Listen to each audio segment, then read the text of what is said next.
Okay, so our banana bread is all ready to slice. So it's been 2 hours that it's been in the dehydrator, and you can see we have those nice crispy edges on the outside.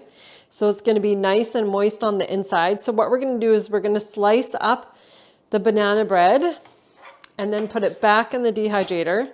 So we're going to slice this in about 1-inch slices. And this is important because if we were to dehydrate the entire loaf without slicing it, then it would take too long and there's too much potential for molds because we're not using a high temperature, right? But we can see already at this point this beautiful bread texture with those walnuts inside. Oh my goodness. Trust me, when you try this banana bread, you're going to be like, this is the best banana bread I've ever had.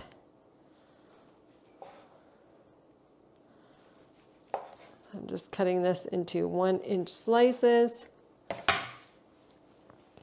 Okay, so now we're going to put this back on the dehydrator tray. We want to make sure that we get everything evenly dehydrated.